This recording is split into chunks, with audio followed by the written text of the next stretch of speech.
بسم الله الرحمن الرحيم.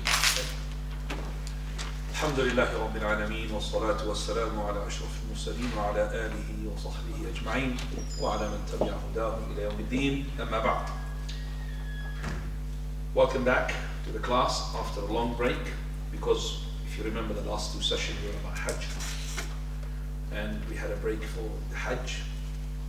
So we continue with our book صفة صلاة النبي صلى الله عليه وسلم من التكبير إلى التسليم كأنك تراه صلوا كما رأيتموني أصلي.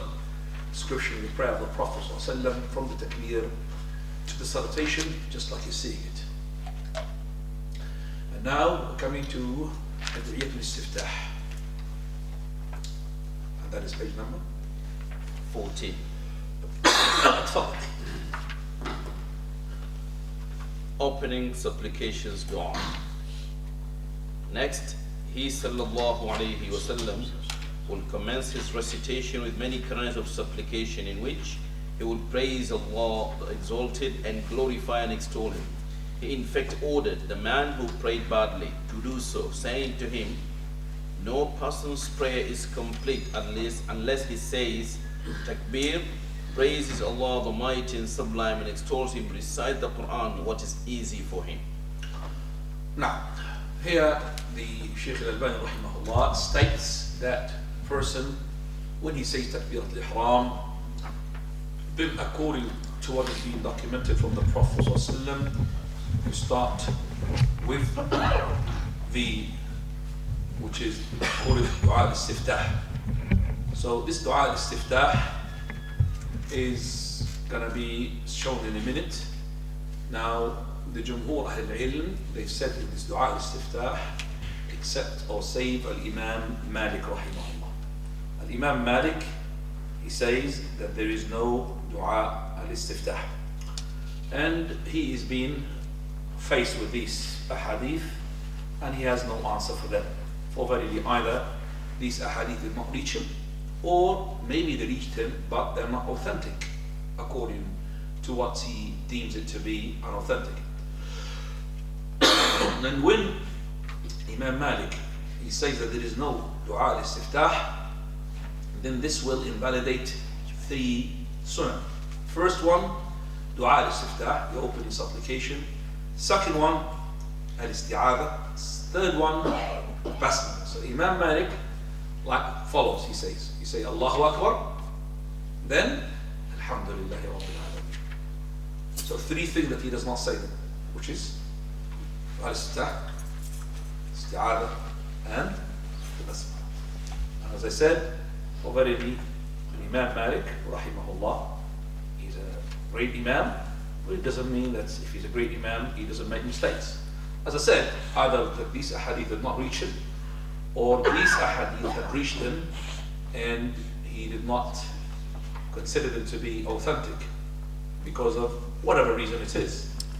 As for you Maliki, means follows of Imam Malik, your ta'assub and blind following should not stop you from following the Sunnah, and should not make you to follow Imam Malik for regardless the situation is. For verily Imam Malik has an excuse. What is your excuse?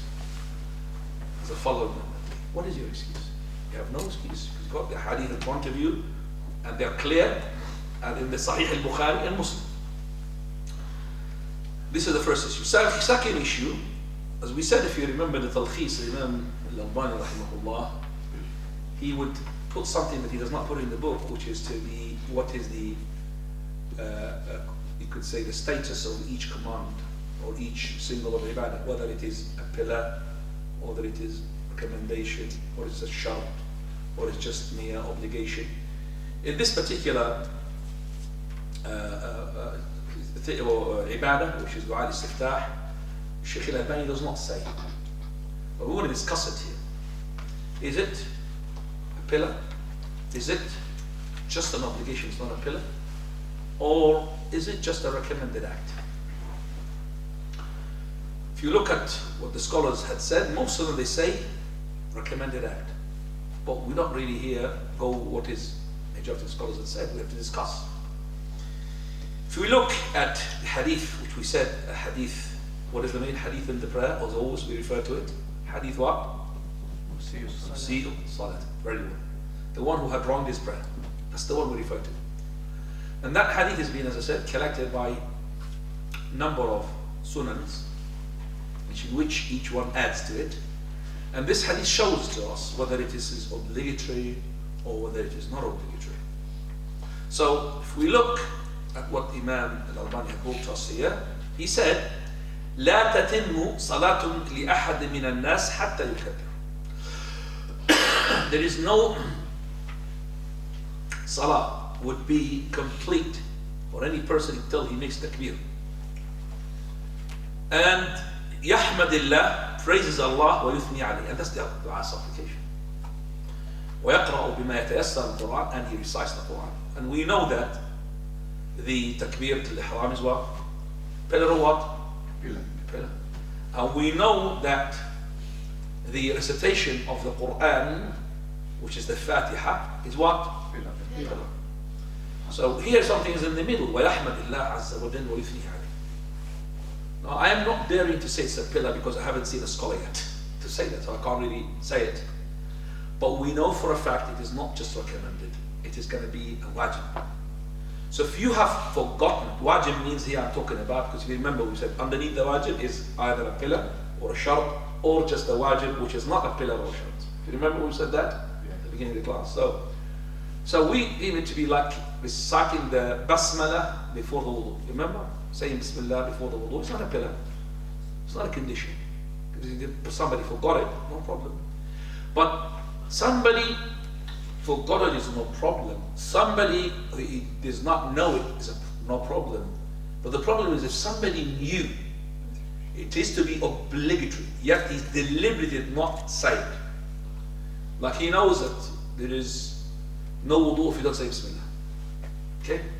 And he knows it's obligatory. And he says, I don't want to say bismillah. Here is the question. Remember? Here, if we tell him that dua al-istiftah is compulsory, and he is convinced, but he doesn't want to say it. Now, that's invisible. It's not, I would say, imaginable. Somebody who knows that this is the Prophet said this, and I say, no, I'm stubborn, I don't want to do it. But if he did not do it, he's under a question. Is ibadah complete or not complete? I would not dare to say it is a pillar, but I'm just saying it is a wajib. Definitely, the correct opinion, it is a wajib, makes it compulsory, because the Prophet ﷺ, he said, لا تتم صلاة لأحد من الناس حتى يكبر ويحمد الله ويثني عليه ويقرأ بما تيسر. These are the three things.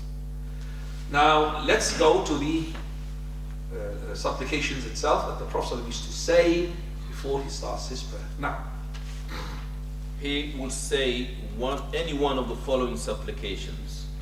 In Arabic. Yeah, he would say. What did he say? He said again.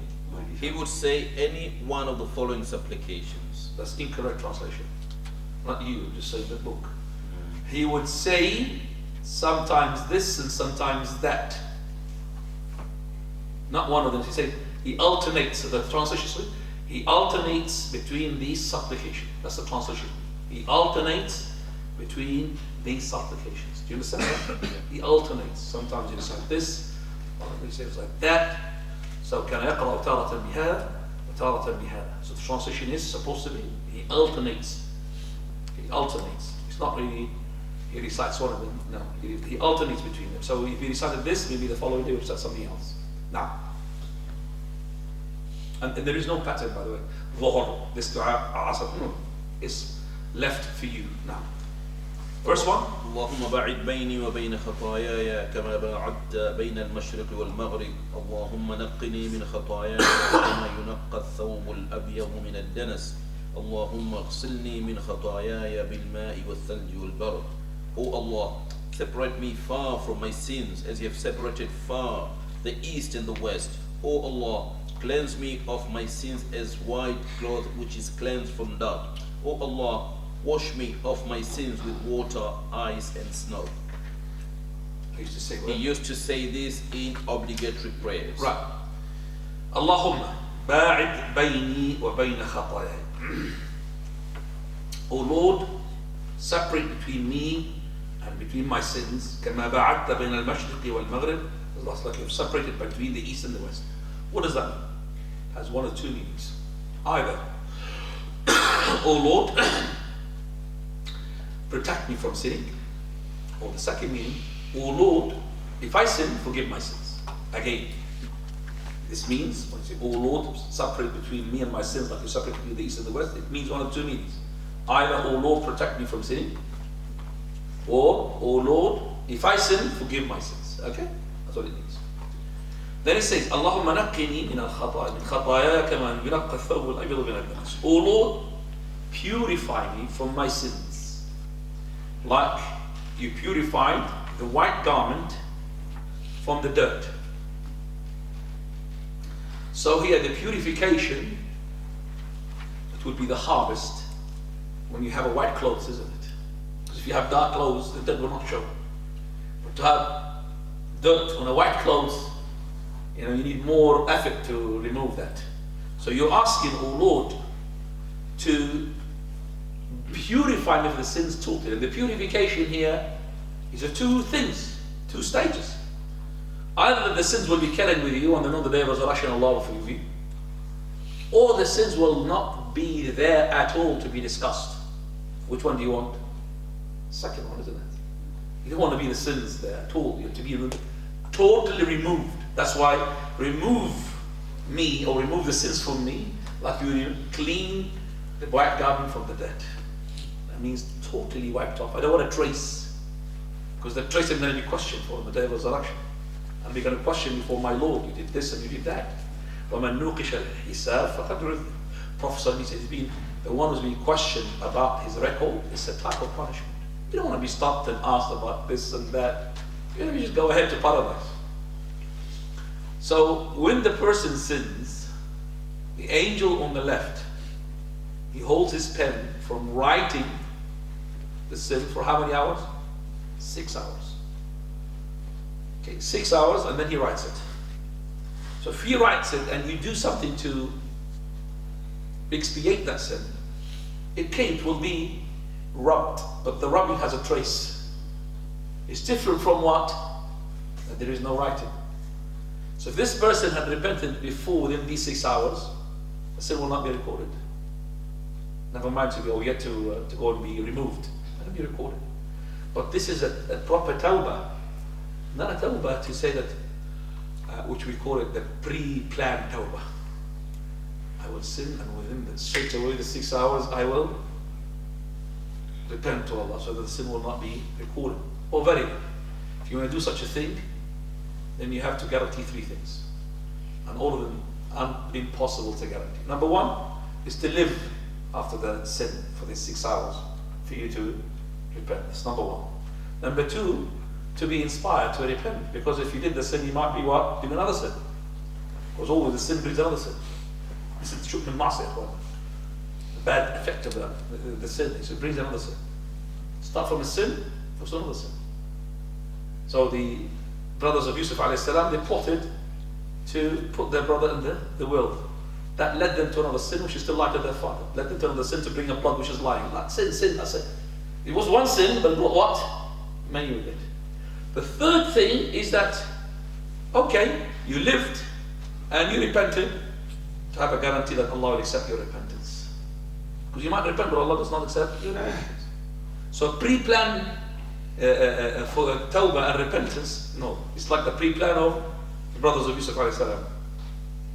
They said, اطرحوه أرضا يخلو لكم وجه وتكونوا من بعده قوما صالحين. Put him in the back of the bottom of the well, and then your father will love you, because Yusuf is not there. And then you'll be righteous. You repent to Allah, that's it. Subhanallah. What a tawbah. So you can't just plan a sin and then you plan the tawbah after the sin. That's not correct. So, O Lord, clean me from this dirt of the sin, just like you clean the white garment from the dirt. Allahumma aghsilni min khatayaya bil ma'i wal thalji wal mara. O Lord, clean me, cleanse me from my sins with the water, because always the best of cleaning agent is what? Water. It's not olive oil. You clean with water. Okay. Okay, that's the best cleaning agent for any dirt. Water.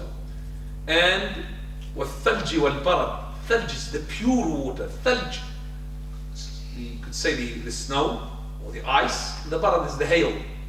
Okay. And he used to say this in the fard prayer. So here there is indication that this dua is specified to the obligatory prayers. Second one. وجهت وجهي للذي فطر السماوات والأرض حنيفا مسلما وما أنا من المشركين إن صلاتي ونسكي ومحياي ومماتي لله رب العالمين لا شريك له وبذلك أمرت وأنا أول المسلمين. So, it's half of it, third of it. We're going to finish this bit by bit. I have set my face towards the originator of the heavens and the earth sincerely in Islam, and am not among the mushrikeen. Indeed, my prayer, my sacrifice, my living and my dying are for Allah, the Lord of the worlds. No partner has He. With this I have been commanded, and I am the first of the Muslims, those who submit to Him. Okay. Can you just tell me the footnote for the first Muslim, the last word? There's a footnote for that now. It is thus in the most of the narrations, in some of it, وَأَنَا مِنَ الْمُسْلِمِينَ, I am one of the Muslims. It is likely that this is because of the mistake of one of the narrators, and other evidence points to that, so the worshipper should say, وَأَنَا أَوَّلُ الْمُسْلِمِينَ, I am the first of the Muslims. There is nothing wrong with that, contrary to what some people say under the impression that this means I am the first person who's this quality, while the rest of the people do not. But it is not so. This phrase actually represents competing to fulfill orders, similar to hastening to fulfill. Hastening to fulfill orders. Similar to this is saying, if the merciful God has a son, then I am the first of the worshippers in Surah Al-Zukhruf, ayah number 81. And the saying of Musa alayhi salam, and I am the first of the believers in Surah Al-A'raf, ayah 143. Okay. Here, the second supplication, the first third of it, which is a long one. وَجَّهْتُ وَجْهِي, I have turned my face, لِلَّذِي فَطَرَ السَّمَاوَاتِ وَالْأَرْضِ, the one who created heavens and earth, حَنِيفًا مُسْلِمًا, that is straight Muslim, tilted away from the shirk. وَمَا أَنَا مِنَ الْمُشْرِكِينَ, I am not a mushrik. إِنَّ صَلَاتِي وَنُسُكِي وَمَحْيَاي, you can say وَمَحْيَايَ with the fatha or وَمَحْيَاي with the sukoon. إِنَّ صَلَاتِي, verily my prayer, وَنُسُكِي, my ibadah, وَمَحْيَاي وَمَمَاتِي, my living and my death, لِلَّهِ رَبِّ الْعَالَمِينَ, لَا شَرِيكَ لَهُ, no partner to Him. وَبِذَلِكَ أُمِرْتُ, I was commanded to do so. وَأَنَا أَوَّلُ الْمُسْلِمِينَ, and this is the correct narration, not وَأَنَا مِنَ الْمُسْلِمِينَ, but وَأَنَا أَوَّلُ الْمُسْلِمِينَ, I'm the first, the Muslim here. The first Muslim, it doesn't mean order-wise, I am the first to embrace Islam, because the Prophet of Allah, when he was born, lots of people was in Islam before him, Ibrahim alayhi salam, and all the prophets. So you cannot be saying that I am the first of the Muslims. And when you say it yourself, أَنَا أَوَّلُ الْمُسْلِمِينَ, it doesn't mean you are the first Muslim, because lots of people became Muslim before you. And أَوَّلُ الْمُسْلِمِينَ means I'm the person who would race and hasten the process to adhere to the command of Allah once He tells me. وَأَنَا أَوَّلُ الْمُسْلِمِينَ, then I will be the first to submit. That means I will be competing, I will be racing straight away to fulfill the command of Allah subhanahu wa ta'ala. Just like Allah Azza wa Jalla, He said, and He mentioned here, قُلْ إِن كَانَ لِلرَّحْمَنِ وَلَدٌ, that is, say to them, O Muhammad, if Allah, the Rahman, has a son, فَأَنَا أَوَّلُ الْعَابِدِينَ, I was the first one to follow that. But God forbid that Allah does not want a son. So if He had a son, I will adhere to that command. And also Musa alayhi salam, he said, وَأَنَا أَوَّلُ الْمُؤْمِنِينَ, and the first of the believers. And Musa, he was not the first believer, there were before him lots of believers as well. So here that means I'm the first one to adhere to the commands of Allah Azza wa Jal. I mean I will race and will hasten straight away, no hesitation whatsoever. Please continue.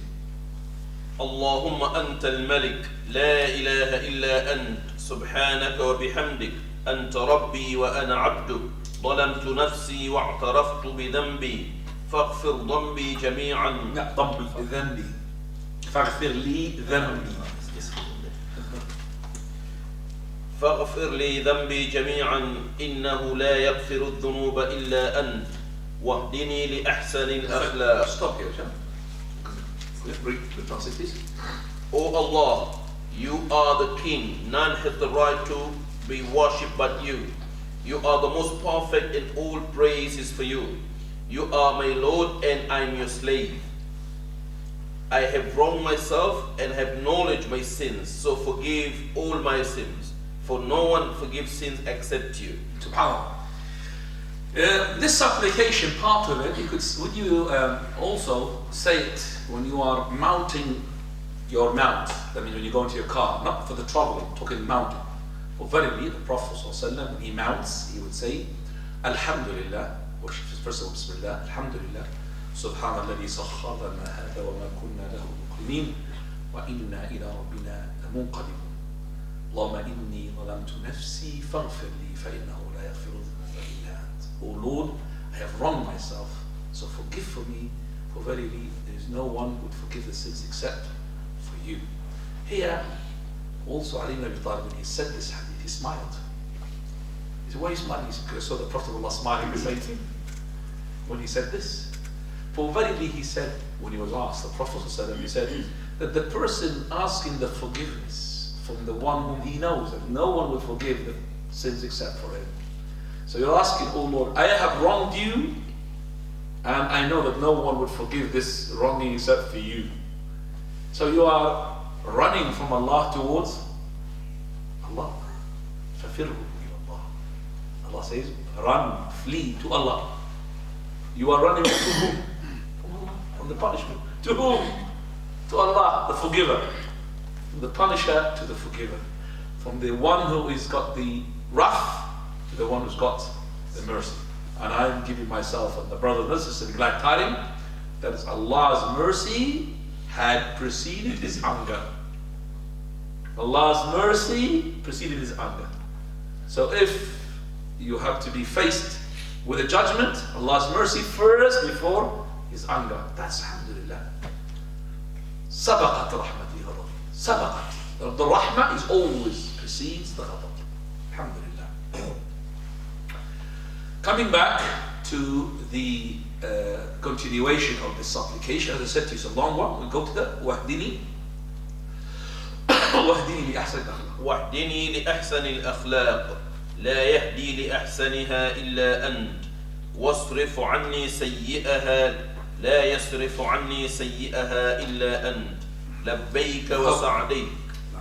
This part of supplication, I'll read it for you, please, the translation. Guide me, O Lord. Guide me to the best of characters, to which no one can guide except you, and save me from the worst of characters, from which no one can save except you. SubhanAllah. That's a supplication as well in itself. You take it away regardless of the opening supplication of the prayer. So you say to Allah Azza wa Jalla from the dua, Allahumma ahdini li ahsan al-akhlaq, fa innahu la yahdi li ahsan al-akhlaq illa ant. Wasrif anni sayyi'ah, fa innahu la yasrifu anni sayyi'ah illa ant. That's a separate supplication, which is also part of the dua of this opening supplication of the prayer. So you're asking Allah subhanahu wa ta'ala to give you the best of the numbers. Because if the best of the numbers have been given, that means you have the best of the iman. Al-haya' wal-iman qurana. Haya, modesty, and that's that's from your inside. Well, al-haya, so from the outside, haya, which is an action, and wal-iman, which is aqidah in your heart. Both of them are to be together. If one of them goes, the other one will go. If one of them will be pushed out, the other one will push the other one out. So when you see somebody, even though he's not doing his ibadah properly, but yet he's got good manners, he just needs to blow the dust away from his heart and he'll become, mashallah, the best. So the best of the people and the most closest to the Prophet ﷺ are the ones with the best in the manners. أَقْرَبُكُم مِّنِّي مَجْلِسًا يَوْمَ الْقِيَامَةِ أَحَسِنُكُمْ أَخْلَاقًا. The one with the best in the manners is the most closest to me on the day of Allah. Even you're in Jannah, but not close to the Prophet of Allah unless you're what? Goodly mannered. You are mannered in a good way. But if you're bad mannered, وَعِيَاذُ بِاللَّهِ, you're going to be وَأَبْعَدُكُم مِّنِّي مَجْلِسًا الثَّرْثَرُونَ وَالْمُتَشَدِّقُونَ وَالْمُتَفَيِّقُونَ. ones who speak a lot and chit chat and backbiting and all of that. Okay, all of that far away from me on the day of resurrection. Continue, please. لبيك وسعديك. لبيك وسعديك والخير كله في يديك والشر ليس إليك والمهدي من هديت أنا بك وإليك لا منجى ولا ملجأ منك إلا إليك تباركت وتعاليت أستغفرك وأتوب إليك. I'm here and happy to serve you. Can you read for the footnotes? To serve you. Number 3, Labbaik, I am firmly and continually present in your obedience. Sa'daik, extremely happy under your order and devoutly following the deen which you have chosen. Okay, this is what you say, Labbaik Allahumma Labbaik, Labbaik la sharika laka Labbaik. In the Hajj, so I'm in your service, I'm in your command, and I'm happy to fulfill what you command me to do. وَالْخَيْرُ كُلُّهُ بِيَدِكَ And all the good. All good is in your hands, and evil is not from you. Evil not from you, please read the footnotes. Number 4, evil cannot be traced back to Allah, because there is nothing bad in his actions, for they are all good, ranging from justice to grace to wisdom, all of which are good with no bad in them. But evil is evil, because it cannot be traced back to Allah. Ibn al-Qayyim Rahimahullāh say, He is the creator of good and evil, but the evil exists in some of his creatures, not in his acts of creating, nor in his actions. Hence the exalted is cleared of any dhulm, which is fundamentally to put something in other than its proper place. He does not put anything except in its suitable place, so that is all good. But evil is to put something in other than its proper place. Where it is put in its proper place, it is not evil. So be sure that evil is not from him. But if it is said, why did he create something which is evil? I would say, he did the creating and his actions is good, not evil. For creation and action is with Allah, and it is impossible for evil to be with or attributed to Allah. Anything evil in the created cannot be traced back to Allah, but his actions and his creations can be attributed to him. So they are good.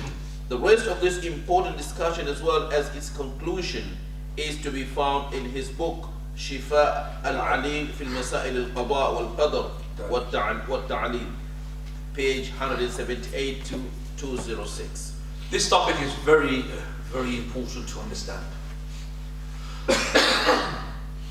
I had made a lecture, I can't remember which place, but I think maybe in Green Lane Masjid or somewhere else, which is Al-Qada wal-Qadar. Refer to it because it's important to understand what is Al-Qada wal-Qadar. One of the pillars of the Iman. Allah is the creator of good and evil.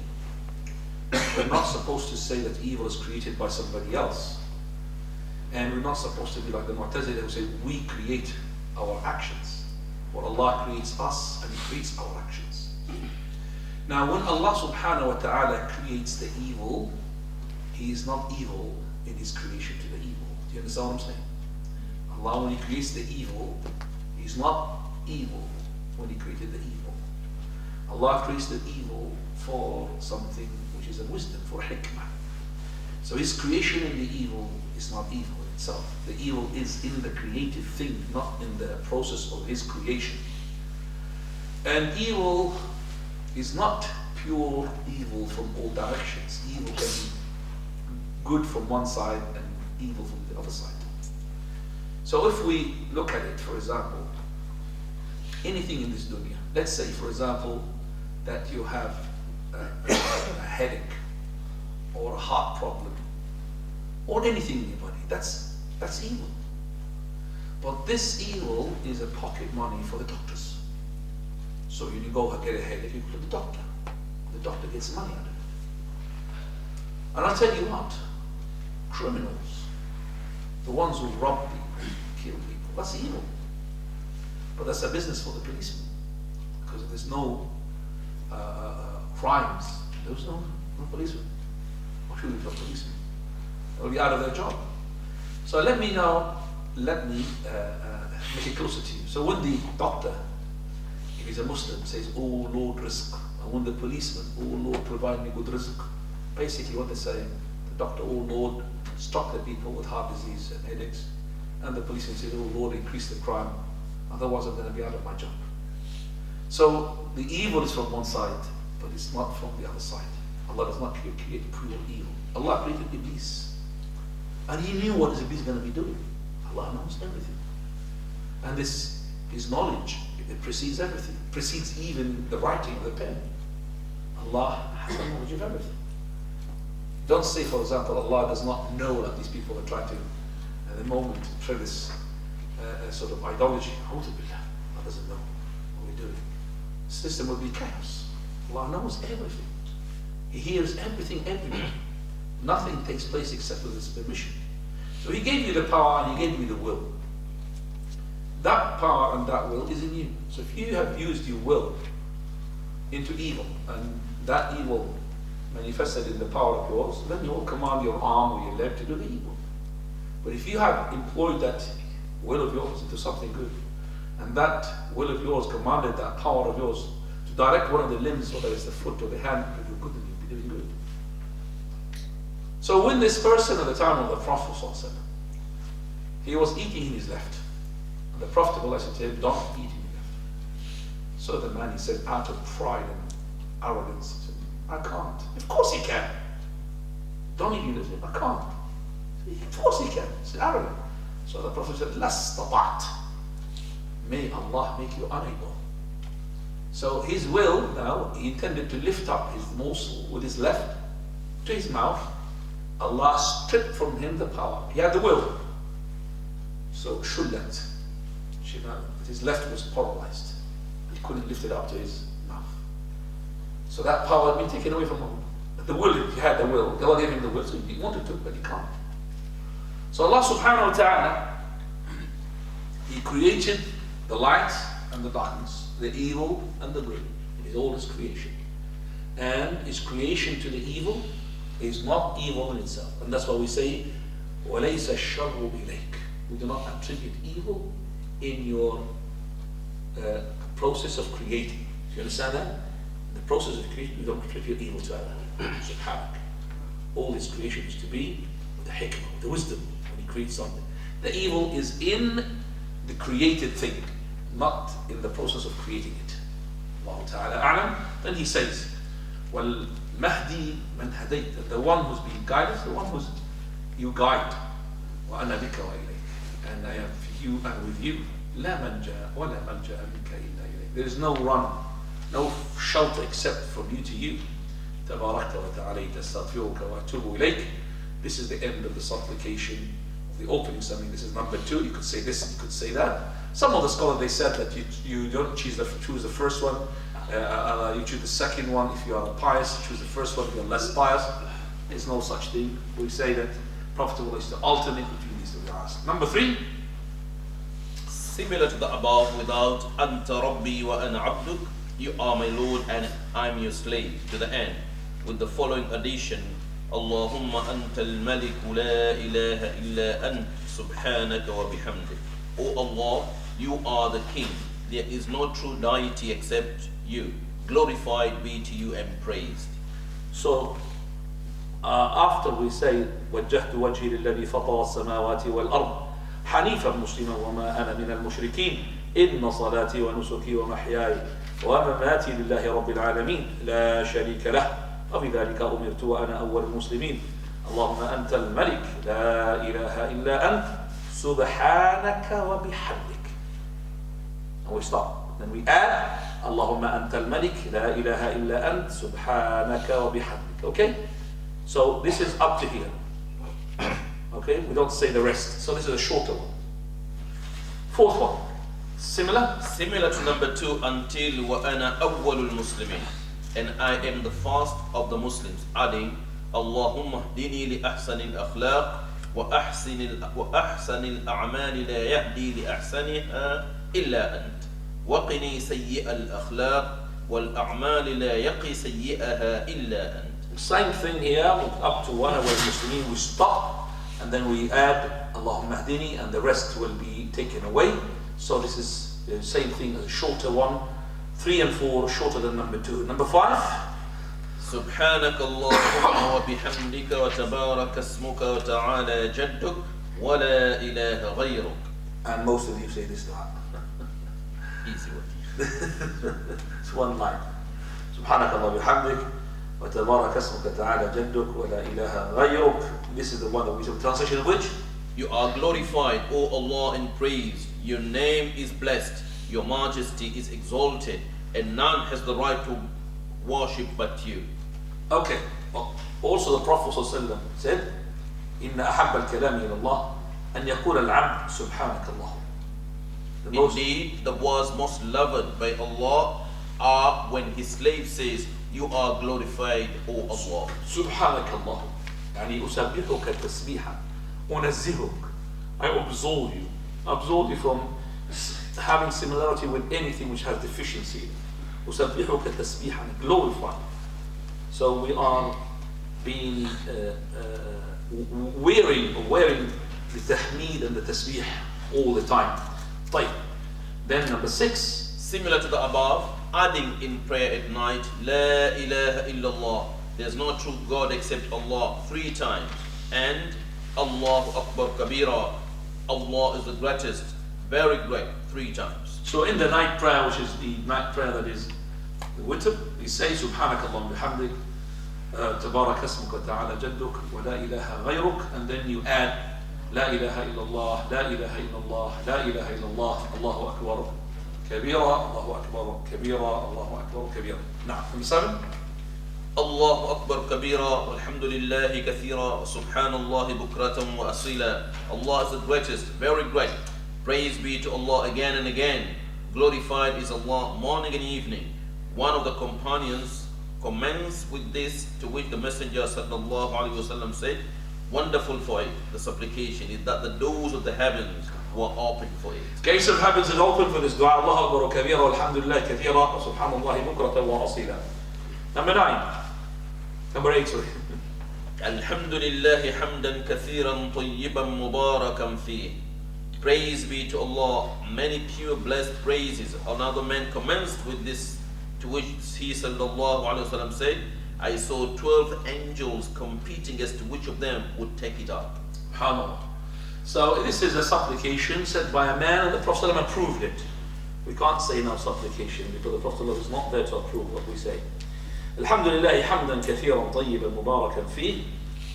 So the Prophet ﷺ, he said, I've seen 12 angels, the angels who take the hasanat, trying to compete with another. Which one's going to lift this up to the Almighty? Number 9.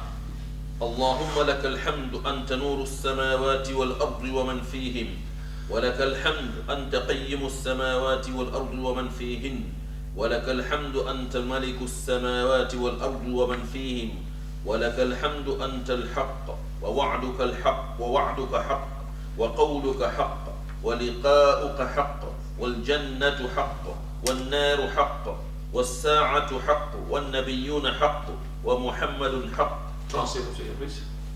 That's half of it.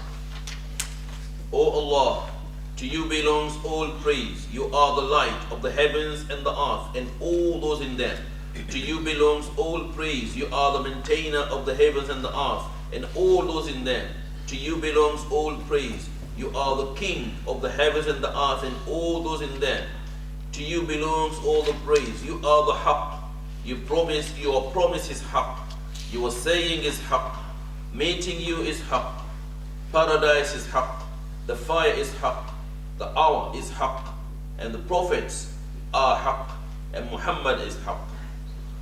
Following, اللهم لك أسلمت وعليك توكلت وبك آمنت وإليك أنبت وبك خاصمت وإليك حاكمت أنت ربنا وإليك المصير فاغفر لي ما قدمت وما أخرت وما أسررت وما أعلنت وما أنت أعلم به مني أنت المقدم وأنت المؤخر لا وأنت إلهي لا إله إلا أنت ولا حول ولا قوة إلا بك. Translation. O Allah, to you I have submitted. In you I have placed my trust. In you I have believed. To you I have turned for your sake. I have fought. To you I have referred for judgment. You are our Lord, and to you is the end of all journeys. So forgive me my earlier and later sins, what I have concealed and what I have shown, and whatever else you know about more than I. You are the bringer forward and you are the delayer. You are my deity, and none has the right to be worshipped. None has the right to worship but you. And there is no might, no power except with you. He sallallahu alaihi wasallam used to say this in prayer at night, as he did in the following supplications. The following, not the before. The one before is now. This is the one that's coming now. He used to say that the Prophet sallam, these adhiya, Salat al-Layl, اللهم رب جبرائيل وميكائيل وإسرافيل فاطر السماوات والأرض عالم الغيب والشهادة أنت تحكم دون عبادك فيما كانوا فيه يختلفون. إذا أنت تحكم دون عبادك وبين عبادك. بين عبادك. Really? That's بين عبادك. It shows like دون بين. أنت تحكم بين عبادك فيما كانوا فيه يختلفون. اهدني لما اختلف فيه من الحق بإذنك إنك تهدي من تشاء إلى صراط مستقيم. O Allah, Lord of Jibreel, Mikael and Israfil, creator of the heavens and the earth, knower of all that is hidden and open, it is you that will judge between your servants in those matters about which they used to differ. Guide me by your grace to the truth concerning that about which they differed, for indeed you guide whomsoever you wish to a path that is straight. Number 11, كان يكبر 10 ويحمد 10 ويسبح 10 ويهلل 10 ويستغفر 10 ويقول اللهم اغفر لي واهدني وارزقني وعافني 10 ويقول اللهم اني اعوذ بك من الضيق يوم الحساب 10. Meaning, number 11, he will say takbir, tahmid, tasbih, tahleel and istighfar 10 times each, and then say, O Allah. By the way, it's tahleel, not tahleel. Tahleel is a different word. Tahleel with a ha. Because tahleel means analogy. Tahleel means saying la ilaha illallah. And istighfar 10 times. And he used to say, and he used to, and then say, O Allah, forgive me and guide me and give me sustenance and overlook my sins 10 times.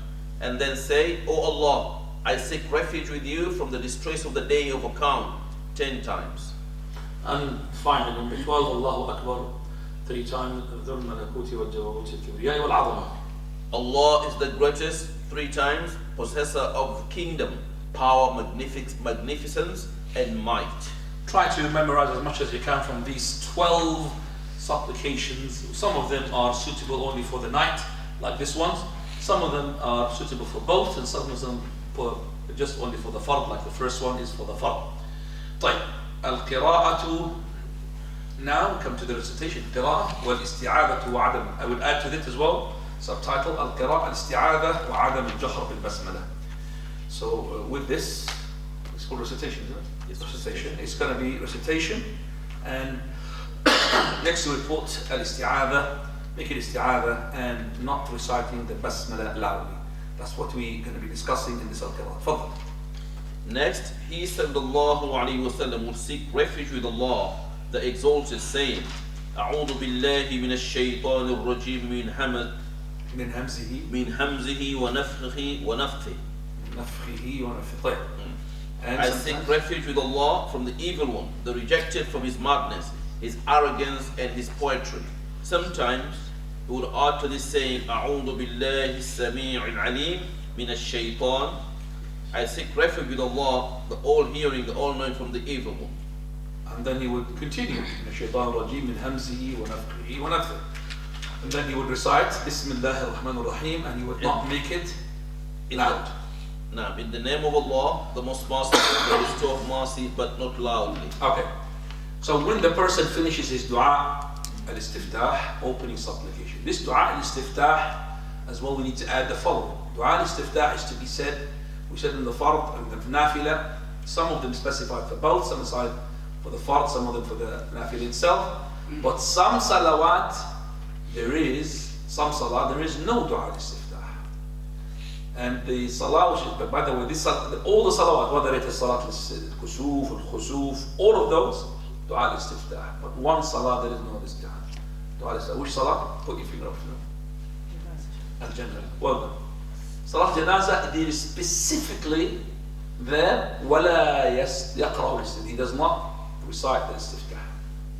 Okay? So in the salat al-janazah, there is no istiftah. So you start with isti'adha, basmala, after the takbir, isti'adha, basmala, and then Fatiha, and no dua al-istiftah. طيب. He says here, al-isti'adha is in the following way. And this isti'adha not just in the prayer, isti'adha even when you recite the Quran. Two ways for it, shorter one and the long one. Shorter one, أعوذ بالله من الشيطان الرجيم من همزه ونفخه ونفخه. This is the shorter version. The longer version, أعوذ بالله السميع العليم من الشيطان الرجيم من همزه ونفخه ونفخه. So you add in أعوذ بالله السميع العليم. Before أعوذ بالله من الشيطان الرجيم من همزه ونفخه ونفخه. This one أعوذ بالله السميع العليم من الشيطان الرجيم من همزه ونفخه ونفخه. What is hamz? What is nafkh? What is nafkh? There is footnotes there. Please can you cite them for us? What is hamz? What is nafkh? What is nafkh? It's in the footnote number 3. The three Arabic words hams, nafkh and nafkh were interpreted such by the narrator. All three interpretations. Okay. By the narrator. The best interpretation of any narration is the narrator. Al-Rawi a'lamu bimarwihi. This is a principle you learned. The narrator, he knows his narration more than anybody else. Now, also traced back to the Prophet sallallahu alaihi wasallam with the Sahih Mursal Isnad. By the poetry here is meant the vain kind. For the Prophet, on whom be peace and blessing, said, truly some poetry is wisdom. Al-Bukhari. So what is hams? Hams means what? Madness. Is this madness? Yeah. And nafkh means what? Arrogance. Very good. So hams, hamazat al-shaytan. Junun. The possession, the madness. Nafkh. Nafkh. Meaning arrogant. Third one, huh? Yeah, arrogant. And ونفث, نفث. And nafth here is الشعر المذموم, the bad poetry, the vain poetry. For very the poetry, with a good one, used to be recited. Even the Prophet used to say a poetry couplet for Umayyah ibn Abi Salt, and he's a person who died as a kafir. And he said almost he became a Muslim. He almost became a Muslim because his poetry was wisdom. So he's to recite some of the poetry of a kafir man, the Prophet. And only that, Prophet he made the poet of the Muslims, who was Hassan al-Thabit, to go to the pulpit. He's like an orator, khatib. And he said, oh, Juhum! That means, come on, criticize them. Because the Kuffar used to make poetry against the Muslims. He says, come on, fire your rocket back at them. Because before, poetry is like war, wars physically, most of them they're triggered because of one couplet or one poetry line. Oh my God, it's because this person spoke ill about all women and he had made them unchaste and the war because of poetry. So he said to him, Uhjuhum wa ruhul qudusi ma'ak, and Jibreel is with you. So this poetry is good poetry, even it's been recited where, not in the masjid of the the masjid of the Prophet, and not anywhere, any place on the pulpit. So that's no problem. But the poetry that we're saying that's not good is the one which just talks about lovers and all of that rubbish, and making the masjid, turning it into a poetry club. It's not good. Poetry to be said in such occasions like that, but to become poetry challenges and poetry competitions, and it's not correct. طيب. Coming to the, he says, and then after that he says, Bismillah ar-Rahman ar-Rahim. He does not recite it openly, loudly. So that means in the loud recitation, he would make his dua al-istiftah silent, and he will make his isti'adha silent, and he will make his basmala silent, but he will start speaking loudly from where? Alhamdulillah. Yes. We understand if the Imam wanted to recite the basmala loudly once in a while to make the people know that there's a basmala, then it's good. And the microphone could help him here. Okay? He doesn't have to say it loudly. He would just raise his voice a bit, like the Prophet of Allah used to do. This is a sunnah. In the Dhuhr, which is silent or loud? Silent. But he used to make a bit loud so the companions know what sort of surahs he recites in Dhuhr. So he would raise up his voice. He would raise up his voice, for example, saying, Subhanalladhi zakharana lahu muqrinin. For example, Subhanalladhi asra bi'abdihi laylan. He would recite it loudly so the companions know, but they know this is dhuhr, is silent prayer. So you could use the microphone as in the Maghrib prayer. The Imam would say, Bismillah. You understand it? Rahimahullāh, may Allah be pleased with him, Abdullah ibn Abbas, in the Salat al-Janazah, he would recite the Basmala and the Fatiha loud. That's why you find some of the Hadith when they recite on the Janazah, they make it loud. But this is incorrect understanding. Abbas used to make it loud because some of the people who came from the Bedouin areas, from the outside areas, they thought there is no Fatiha in Salat al-Janazah. So Abdullah ibn Abbas recited loudly to tell them that there is Fatiha. But it doesn't mean it's reciting loudly is the Sunnah. No. For Fajr, or the Salat al-Janazah is to be recited silently. Okay? Except for the Takbirat, say Allahu Akbar.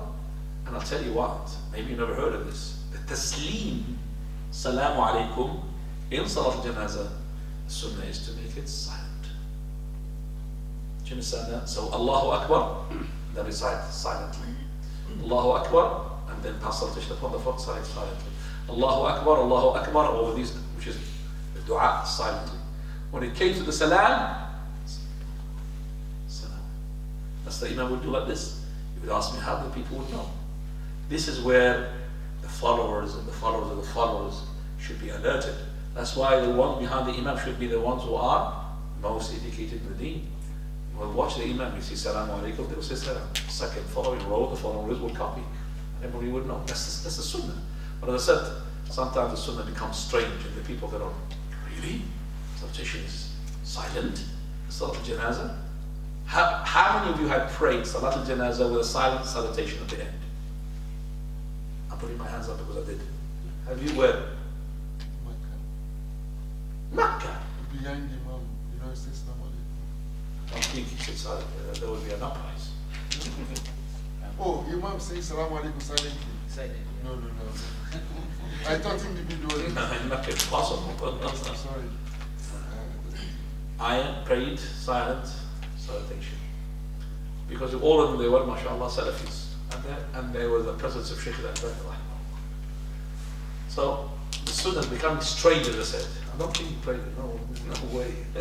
Not in the Haram. Sorry, yeah. I was thinking. The Haram, they stuck to one madhab, madhab al-Hanbali.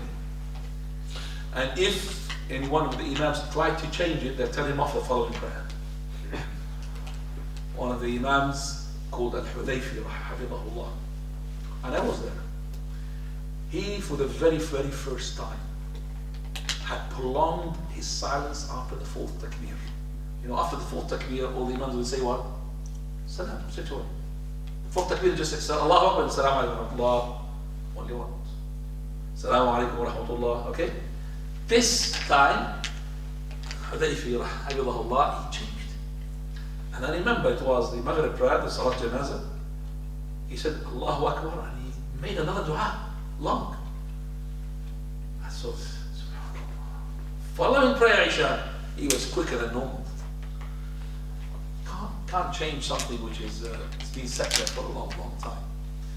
Right, let's go back to Al-Fatiha and its obligation and its being a pillar. Now, recitation of one verse at a time. Next, he oh, sorry, not Fatiha, recitation ayah. Yes, Al-Qira'atu ayah. Now, next, he will recite Surah Al-Fatiha and divide his recitation, reciting one verse at a time. He will say, Bismillahir Rahmanir Rahim.